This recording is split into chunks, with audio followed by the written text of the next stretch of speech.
Good afternoon, everybody. This is Mrs. Morales, and it is time, for chapter 11 of Flipped. So this is going to be going back to Bryce's perspective, which means we'll be moving forward in the timeline now. Chapter 11, The Serious Willies. Realizing that my father had the same sense of humor as Garrett gave me the serious willies. I had the hardest time just looking at my dad, let alone speaking to him.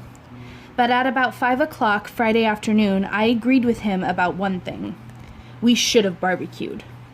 A barbecue is more, low-key.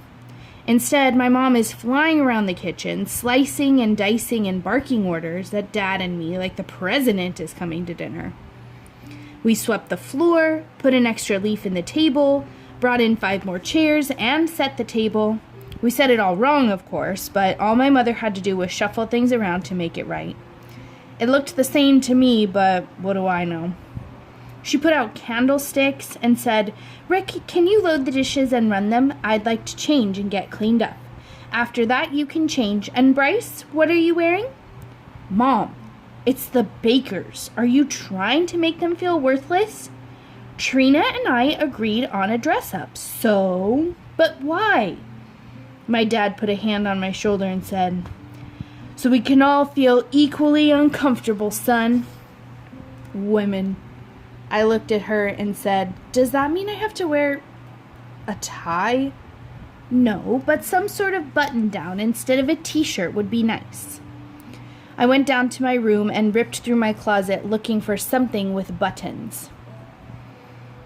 There were lots of buttons, all right, lots of geeky buttons. I thought about boycotting my mom's dress code requirements, but instead started pulling on shirts. 20 minutes later, I still wasn't dressed, and I was extremely ticked off about it because what did it matter? Why did I care what I looked like at this stupid dinner? I was acting like a girl. Even through a gap in my... read the words that are there. Then, through a gap in my curtains, I saw them coming. Out their front door, down their walkway, across the street. It was like a weird dream. They seemed to be floating towards our house, all 5 of them. I pulled a shirt off my bed, punched my arms in, and buttoned up. 2 seconds later, the doorbell rang, and Mom called, "Can you get that, Bryce?" Luckily, Granddad beat me to it. He greeted them all like they were long-lost family, and even seemed to know which one was Matt and which one was Mike. One was wearing a purple shirt, and the other was wearing a green one. So it shouldn't have been hard to remember which was which, but they came in and pinched my cheeks and said, "Hey, baby brother, how's it going?" And I got so mad I mixed them up all over again.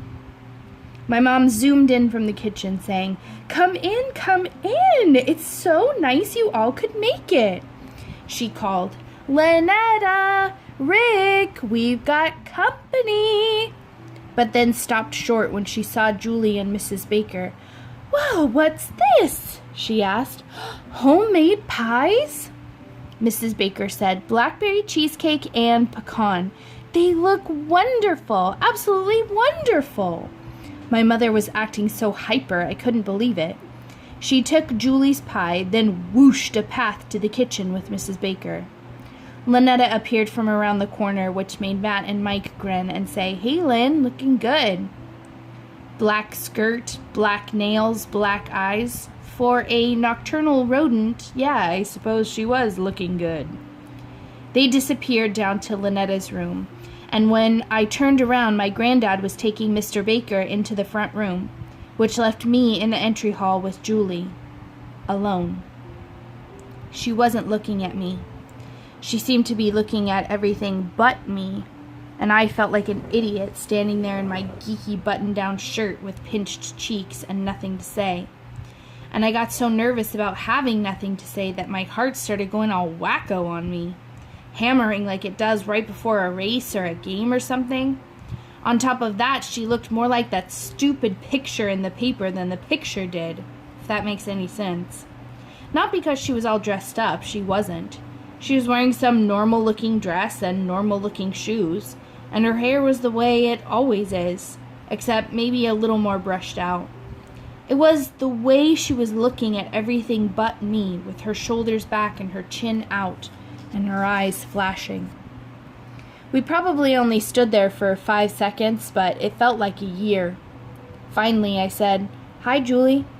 Her eyes flashed at me, and that's when it sank in. She was mad. She whispered, "I heard you and Garrett making fun of my uncle in the library, and don't you speak to me. You understand me? Not now, not ever." My mind was racing. Where had she been? I just lost my spot.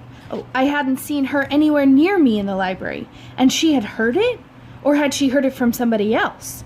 I tried to tell her it wasn't true, that it was Garrett, all Garrett, but she shut me down and made tracks for the front room to be with my dad. With her dad. So I'm standing there, wishing I'd punched Garrett out in the library so Julie wouldn't stick me in the same class as someone who makes retard jokes, when my dad shows up and claps me on the shoulder. "So, how's the party, son?" Speak of the devil. I wanted to whack his hand off my shoulder. He leans out so he can see into the front room and says, "Hey, the dad cleans up pretty good, doesn't he?" I shrug away from him. Mr. Baker's name is Robert, Dad. "Yeah, I know, I knew that." He rubs his hands together and says, "I guess I ought to go in and say hello. Coming?" "Nah, Mom probably needs my help." I didn't run off to the kitchen, though. I stood there and watched Mr. Baker shake my father's hand, and as they stood there pumping and smiling, this weird feeling started coming over me again. Not about Julie, about my father. Standing next to Mr. Baker, he looked small, physically small, and compared to the cut of Mr. Baker's jaw, my dad's face looked kinda weaselly. This is not the way you want to feel about your father. When I was little, I'd always thought that my dad was right about everything, and that there wasn't a man on earth he couldn't take. But standing there, looking in, I realized that Mr. Baker could squash him like a bug. Worse, though, was the way he was acting. Watching my dad chum it up with Julie's dad, it was like seeing him lie. To Mr. Baker, to Julie, to my grandfather, to everybody. Why was he being such a worm? Why couldn't he just act normal? You know, civil. Why did he have to put on such a phony show? This went way beyond keeping the peace with my mother. This was disgusting. And people said I was the spitting image of my father? How often had I heard that one?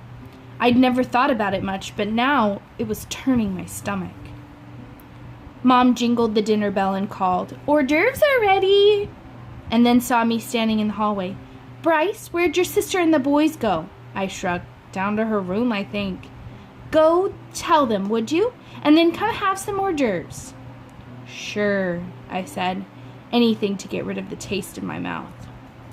Lynetta's door was closed, and normally I would have knocked and called, "Mom wants you," or "dinner," or something.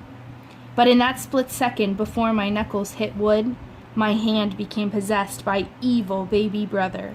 I turned the knob and walked right in. Does Lynetta freak out and throw stuff at me and scream at me to get out? No, she ignores me. Matt and Mike give me a nod, and Lynetta sees me, but she's got her hands over some headphones, and her whole body's bobbing up and down as she listens to a portable CD player. Matt or Mike whispers, "It's about over. We'll be right there."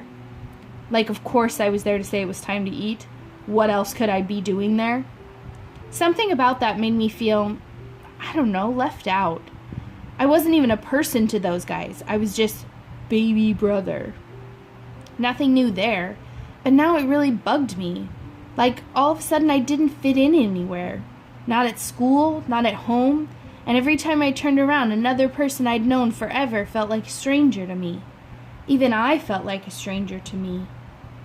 Standing around eating little round crackers smeared with whipped cheese and fish eggs didn't do much for my mood either. My mother was acting like an entire swarm of busy bees. She was everywhere, In the kitchen, out of the kitchen, serving drinks, handing out napkins, explaining the food, but not eating a thing. Lynetta didn't buy Mom's explanation on the hors d'oeuvres. She wound up dissecting hers, categorizing the parts into gross, disgusting, and revolting. Hanging near her didn't stop the Baker boys from shoving crackers in whole, though. Man, I was just waiting for them to wrap themselves around a table leg and flex. Julie, her dad, and my grandfather were off to the side talking nonstop about something, and my dad was over with Mrs. Baker looking about as stupid as I felt standing by myself talking to no one. My mom flutters over to me and says, "You doing okay, honey?" "Yeah," I tell her, but she forces me over to where Granddad is anyways. Go on, she whispers. "Dinner will be ready in a minute." So I stand there, and the group of them opens up, but it's more like a reflex than anything. No one says a word to me. They just keep right on talking about perpetual motion. Perpetual motion. My friend, I didn't even know what perpetual motion was. They were talking closed systems, open systems, resistance, energy source, magnetism. It was like joining a discussion in a different language. And Julie was saying stuff like, well, what if you put the magnets back to back, reverse the polarity? Like she really understood what they were talking about. Then my granddad and her dad explained why her idea wouldn't work, but all that did was make Julie ask another question. I was completely lost. And even though I was pretending to follow along with what they were saying, what I was really doing was trying not to stare at Julie. When my mom called us for dinner, I did my best to pull Julie aside and apologize to her, but she gave me the cold shoulder, and who could blame her, really? I sat down across from her, feeling pretty low. Why hadn't I said something to Garrett in the library? I didn't have to punch him, but why hadn't I just told him he was out of line? After Mom served everyone food, Dad seemed to decide that he ought to be the one directing the conversation. "So, Mike and Matt," he says, "you're seniors this year." "Amen," they say together. "Amen? As in, you're glad high school's over?" "Absolutely." My father starts twirling his fork. "Why is that?" Matt and Mike look at each other, then back at my dad. The regurgitation gets to you after a while. "Isn't that funny?" he says, looking around the table. "High school is probably the best time of my life." Matt or Mike says, "Seriously? Dude, it's totally lame." Mr. Baker shoots him a look, but that doesn't stop him. "Well, it is, Mom." Oh, Mrs. Baker shoots them a look. "Well, it is, Mom. It's that whole Robotron attitude of education. Confine, confute, conform. I've had totally enough of that scene." My dad eyes my mom with a little "I told you so" grin, then says to Matt and Mike, "So I take it college is out of the question." God, what was with him? In a flash, I was clutching my fork and knife, ready to duke it out for a couple of guys who pinched my cheeks and called me baby brother. I took a deep breath and tried to relax, tried to dive down to calmer waters. This wasn't my fight. Besides, Matt and Mike seemed cool with it. "Oh no," they said. "College is a total possibility. Yeah, we got accepted a couple of places, but we're going to give the music thing a shot first." "Ah, the music thing," my dad says. Matt and Mike look at each other, then shrug and get back to eating. But Lynetta glares at him and says, "Your sarcasm is not appreciated, Dad." "Lin," says Matt and Mike. "It's cool. Everyone's like that about it. It's a show me, don't tell me kind of thing." "That's a great idea," Lynetta says, jumping out of her seat and dashing down the hall. Mom freezes, not sure what to do about Lynetta. But then Mrs. Baker says, "Dinner is absolutely delicious, Patsy." "Thanks, Trina. It's nice to have all of you over." There's about 3 seconds of quiet, and then Lynetta comes in and jabs at the CD player buttons until the drawer slides back in. "Lynn, no, not a good idea," says Matt or Mike. "Yeah, Lynn, it's not exactly dinner music." "Tough," says Lynetta, and cranks the volume. Boom, whack, boom, boom, boom, whack. The candles practically shake in their holders. Then guitars rip through the air and about blow them out. Matt and Mike look up at the speakers, then grin at each other and call over to my dad. Surround sound! Awesome setup, Mr. Loski! All the adults are dying to jump up and turn the thing down, but Lynetta stood guard and just glowered at them. And when the song's over, Lynetta pulls out the CD, punches off the player, and then smiles. Actually smiles at Matt and Mike and says, "That is the raddest song. I want to hear it again and again and again." Matt or Mike says to my dad, "You probably don't like it, but it's what we do." "You boys wrote that song?" "Uh-huh." He motions Lynetta to pass the CD over, saying, "Just the one song." Matt or Mike laughs and says, "Dude, we've got 1,000 songs, but there's only 3 on the demo." Dad holds up the CD. "This is the demo?" "Yeah."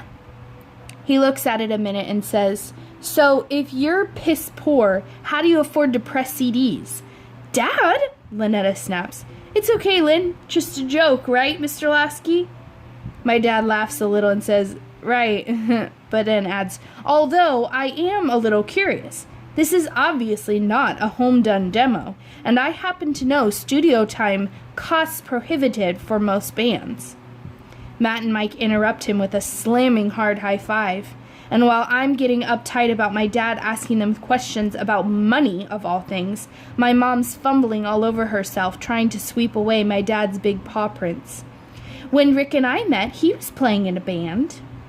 Poached salmon was suddenly swimming down the wrong hatch, and while I'm choking, Lynetta's bugging out of her raccoon eyes, gasping. "You played in a band? What did you play, clarinet?" "No, honey," my mom says, trying to hold it all together. "Your father played guitar." "Guitar? Cool," Matt and Mike says. "Rock? Country? Jazz?" "Country," my dad says, which is nothing to scoff at, boys. Dude, we know. Total respect, man. And when our band looked into getting a demo made, it was astronomically expensive. That was in the big city where there was a little competition. Getting a demo made around here, I didn't even know there was a facility. Matt and Mike are still grinning. There's not. So, where'd you go? How'd you afford it? My mother whacks him under the table. He says, "I'm just curious, Patsy." Matt and Mike lean in. "We did it ourselves." This, right here. You did this yourselves. That's impossible. He's looking almost mad about it. "How'd you get the gear?" My mom kicks him again, but Dad turns on her and says, "Stop it, would ya? I'm just curious." Matt or Mike says, "It's cool, Mrs. Loski." He smiles at my dad and says, "We kept cruising the internet and the trades looking for deals. Everyone's blowing out all their old analog gear for digital because that's the move everyone else has made. Digital, if you want to know in our opinion, is weak.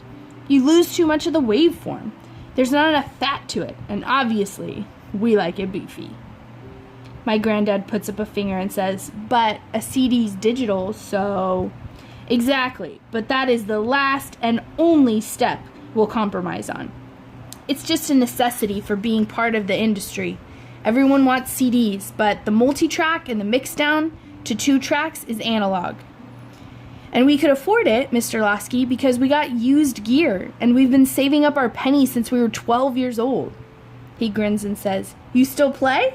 We could, lay down some of your tunes if you want." My dad looks down, and for a second I couldn't tell if he was going to get mad or cry. Then he sort of snorts and says, "Thanks, but that's not me anymore." Which was probably the only honest thing my dad said all night. After that, he was quiet. He'd try to plaster up a smile now and then, but man, underneath it, he was broody. And I was feeling kind of bad for him. Was he thinking about the good old days, playing in a band? I tried picturing him in cowboy boots and a cowboy hat, with a guitar strapped across his shoulder, playing some old Willie Nelson song. He was right.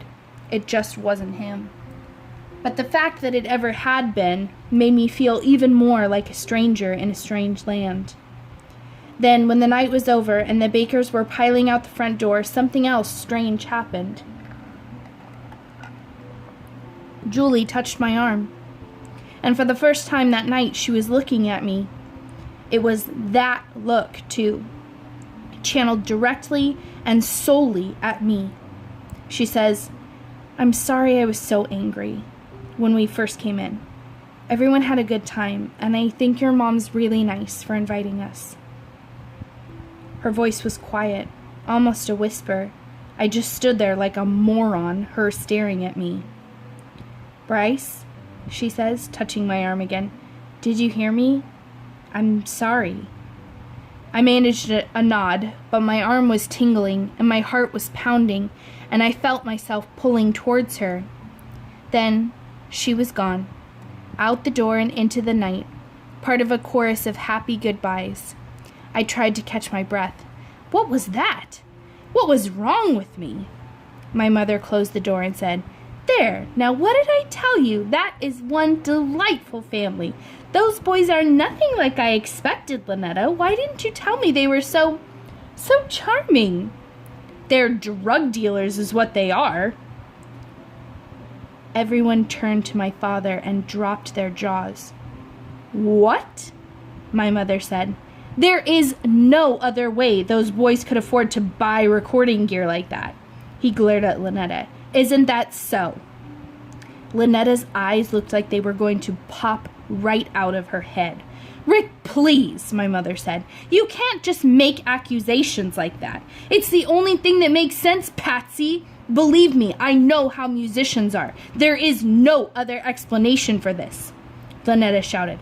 "I happen to know for a fact that they don't use ordeal. Where do you get off saying something like that? You are such a two-faced, condescending, narrow-minded jackass."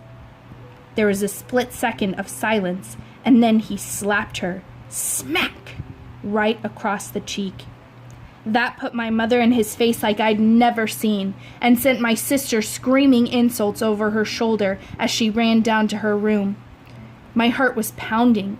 Lynetta was right, and I almost got in his face too and told him so, but then my granddad pulled me aside and we both retreated to our own little corner of the house. Pacing around my room, I had the urge to go talk to Lynetta, to tell her that she was right, that Dad was way out of line, but I could hear her through the walls, crying and screaming while my mom tried to calm her down. Then she stormed out of the house to who knows where, and my mom took up with my dad again. So I stayed put, and even though the earth quit quaking around 11 o'clock, there were tremors out there. I could feel them. As I lay in my bed staring out the window at the sky, I thought about how my dad had always looked down on the Bakers, how he'd put down their house and their yard and their cars and what they did for a living, how he'd called them trash and made fun of Mr. Baker's paintings. And now I was seeing that there was something really cool about that family. All of them, they were just real. And who were we? There was something spinning wickedly out of control inside this house. It was like seeing inside the Baker's world had opened up windows into our own, and the view was not a pretty one. Where had all this stuff come from? And why hadn't I ever seen it before? So that is it for chapter 11. I'm sorry I forgot to warn you guys about the curse word in this chapter, but I hope your ears are not bleeding. Have a great afternoon, guys. We'll be back for chapter 12 tomorrow.